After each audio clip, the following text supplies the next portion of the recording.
This is for the quantitative analysis assignment. Firstly, I'll be talking about how to import my data. First, I go to data, I click form text. I import the PSI text. Next, next, finish. I like my data to be at A1. This is my data. Next, I'll be talking about which method I use to determine the best region, the region with the best quality of air and the region with the worst quality of air. I chose mean because mean is a measure of central tendency that involves all values and all values are considered. Measures of central tendency such as median and mode do not involve all values and will be inaccurate. This is the formula I use to find the mean, and these are my values for individual regions for the mean.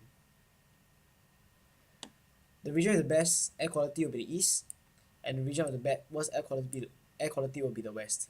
This is because a higher mean for the region will mean that the air quality in the region is bad. Next, I'll be talking about how I find my daily maximum. I use this formula to find my daily maximum. The max in the formula is to find the maximum value in the range.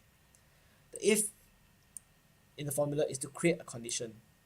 For the condition that is fulfilled in the range, the max function will apply to the area where the condition is fulfilled, blocking the condition range and data range, and dragging down data from the bottom right corner. All the daily maximum values from the 1st of July to the 31st of October will be shown. Next, I'll be talking about the chart I used for the daily maximum. I use line chart because the viewing of data is better as trends can be spotted out easily. The x-axis shows the dates and the y-axis shows the PSI. As seen from line chart below, there's a sharp spike upwards from the time between 11th of June and till the 21st of June. From here to here. From 21st of June, the line chart shows a sharp decrease downwards till the 1st of July, which is here to here. From the 1st of July onwards, the PSI is relatively constant with small increases and decreases.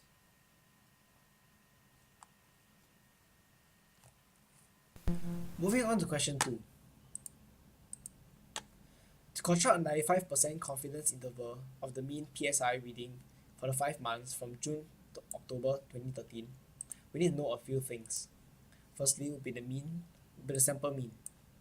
Next, standard deviation of sample data, the sample size, the confidence interval. Sample mean can be found using the formula. The sample mean would be this value.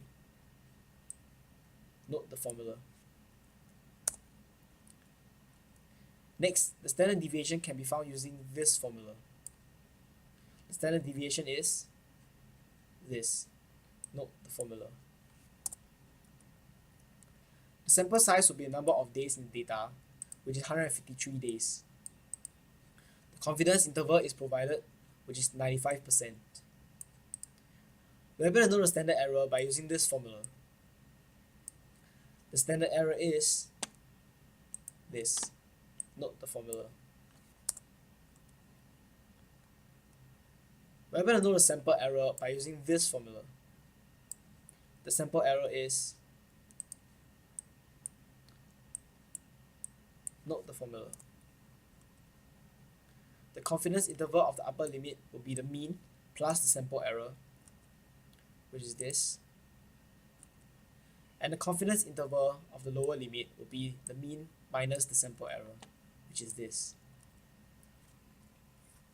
Finally, for the second part of question 2.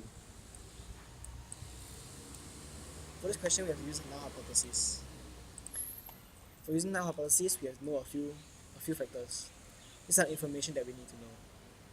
The level of significance is given, which is 1%. The sample size for July and August, total number of days for July and August for all 5 regions, which is 31 plus 31 multiplied by 5, which is 310. The sample size for September-October is the total number of days for September-October for the 5 regions, which is 30 plus 31 multiplied by 5, which is 305. Using the pivot chart, we can find the daily maximum for all 5 regions for all days. Using the maximum, we can determine whether the PSI is more than 30 for each of the days, the number of days for Number of days in July and August where PSI exceeded 30 is 143, and number of days in September October where PSI exceeds 30 is 127. This is my data.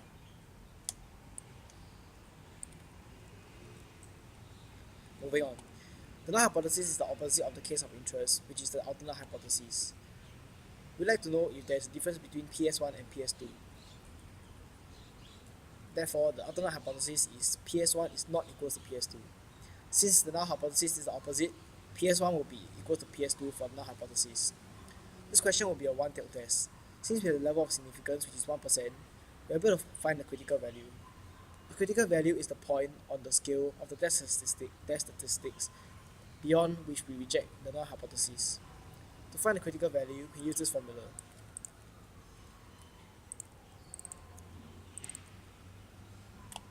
Note the formula. Finally, with the values, we can find the test statistics. To find the test statistics, we use this formula. The result for the test statistic is this value. Note the formula. Since the test statistics is greater than negative of the critical value and lesser than the positive of the critical value, it does not lie in the rejection region. Therefore, we do not have sufficient evidence to reject the null hypothesis at a 1% level of significance. This will conclude the assignment for qualitative assessment. Thank you.